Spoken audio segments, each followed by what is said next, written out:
Check out these two stories. One from Sacramento, one from Kansas City. They both start out almost identical. You have a nice white neighborhood. Everybody's just going to work, watering their flowers, drinking coffee. Nothing ever like this ever happens around here. Both cases. They both were pretty bad. One went off the rail. It's easy to see how they both could have gone off the rails. Elk Grove woman says her neighbor stopped a burglary when he confronted the thieves with a golf club. The walls were splattered with blood. Screens were broken. Now, the crooks had guns. CBS 13's Yasmin Hassan is live in Elk Grove with this frightening home invasion, Yasmin. That's right. And the neighbor, when he confronted these three guys, all he had with him was a golf club. My children have told me, Mom, don't worry, no one's going to break into the house. Tell me that now, when I was by myself, and I could have been killed. The homeowner, too afraid to go on camera, even hearing noises during our interview, brought her to tears. The damage has been done in my heart and in my psyche. Expecting her son to come over, she didn't think anything of noises coming from her garage. But then it starts getting louder. When I saw the door jiggle, and I said, this is not my son. I need to get out of here.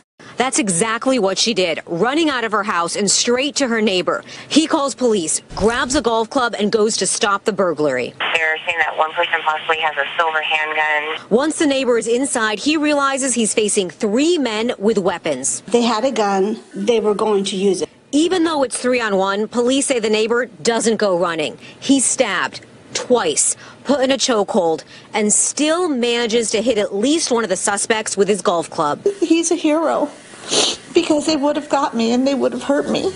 Verdict today for a man who killed 5 people during a South Kansas City crime spree. Brandon Howell killed 5 in 2014, and today his trial came to a close. 41 Action News reporter Andres Gutierrez talked with family and friends of the victims after the trial. Andres, I know this is one step toward closure for them. And it only took less than 2 hours for the jury to convict Brandon Howell on all the counts he faces, including the 5 murders from that fateful day. We're obviously pleased that after 4.5 years, they brought to trial and he was convicted on all counts. It didn't take long for a jury to find Brandon Howell guilty of all 11 counts he faced for the deadly crime spree he carried out in a tight-knit South Kansas City neighborhood. It is the right verdict. It's the right verdict, but I never take it for granted until I hear those words spoken in a courtroom. According to court documents, Howell severely beat George and Ann Taylor while trying to steal their vintage car. They later died at a hospital. Howell also shot and killed the Taylors' neighbors, Laureen Hurst and her son Daryl Hurst, and Susan Shakroon as Howell drove off in one of Taylors' vehicles. Since that fateful day in 2014, prosecutor Jean Peters Baker has stayed in close contact with the families of Howell's 5 victims. Behind the doors here is a sizable group of people with broken hearts, but at least they know justice is there for them. Loved ones packed the 6th-floor courtroom during the week-long trial. It's been hard and emotional reliving it. Just an empty place. Just an empty place in our hearts. The verdict handed down today a relief for many. There's a solid assurance about what's going to happen now, and that is that Brandon Howell won't be able to hurt anyone else again. In case you were keeping track, that was 5 people dead in Kansas City. You ever hear the guy's name? Remember his name? Did you ever hear it before? One black guy kills 5 old white people. Nobody knows his name, yet everybody knows the name of Dylan Roof, Dylan Roof, Dylan Roof, Dylan Roof, Emmett Till, Dylan Roof, Emmett Till, Dylan Roof. What about that dude in Kansas City? Same day that story comes out in Kansas City about the trial and the verdict, this story comes out in Philadelphia. Quote, gun violence in Philly, an everyday mass shooting, Temple study finds. So, it's a really weird story you're about to hear about. So, you remember Temple University, and they have a hospital, they have a public health study department. So, a couple of years ago in Philadelphia, when over 1,000 black people were roaming the streets of Philly, setting cars on fire, going into restaurants, stealing stuff, beating people up, defying police, doing all sorts of the worst business you can imagine. kept happening over and over and over. We documented it in White Girl Bleed a lot and on my videos many, many times. Lots of video on that. Anyway, so they go to the Temple hires these three fellas, paid them like 180 grand, something like that. Just young guys with some street cred. They wanted to find out what was going on with the fellas in Philadelphia, so they wanted to keep it real. So the papers went to this guy. No, this Temple University, the journal, their public health journal went to this guy. And they said, hey, what's up with all the fellas in Philly? Why, what's up with all the violence? He goes, oh, I'm not worried about that. That's just some kids blowing off some steam.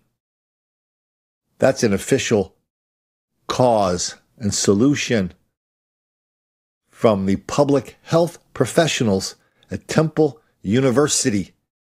Now, Temple University is a center of critical race theory. You hear it all the time here, though. I don't call it that. It's black people are relentless victims of relentless white racism all the time, everywhere. That explains everything. They publish books on it. They have class on it. Their professors are national figures on the topic, constantly in radio, television, newspapers, waxing eloquent about the topic of black victimization. And so now they have this study, and the Philadelphia paper does a story on it, and it's about gun violence in Philly, which is a black thing, which is a 99% black thing. And they do a story on it, and they totally ignore that it's a black thing, except for one mention in the story. One mention. So they go on to say, yeah, it happens a lot in Philly, 3 or more. Basically happens every 2 weeks in Philadelphia. Hey, welcome to the club, Temple. We've been talking about mass shootings being a black thing for a long time. Anyway, so check this out.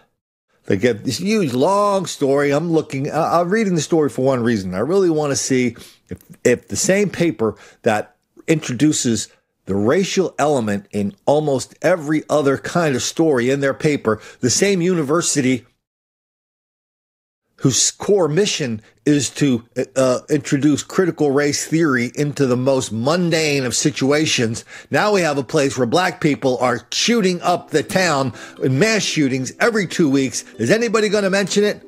No. The whole race thing has one mention in this story. Please, sir. I want some more. Well, the only time they mention it is when they blame white racism. Here's a quote. Quote, previous research has found that the neighborhoods with the highest rates of gun violence in Philadelphia today are the same places that were redlined in the past. Redlining is a banking practice that made it harder for black people to get mortgages by denying loans in certain neighborhoods. Okay, that's it.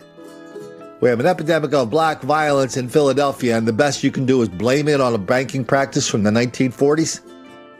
It's always about white racism. Brandon Howell, that's his name. Remember his name, Brandon Howell. He's the guy who killed those 5 white people.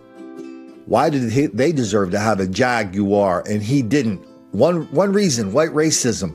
Why are they supposed to have an expectation of safety in their neighborhood and come out to defend their neighbor? One reason, white racism. Why didn't the jury understand that? Why didn't the judge understand that? One reason, white racism, and that above all will make the black kids angry.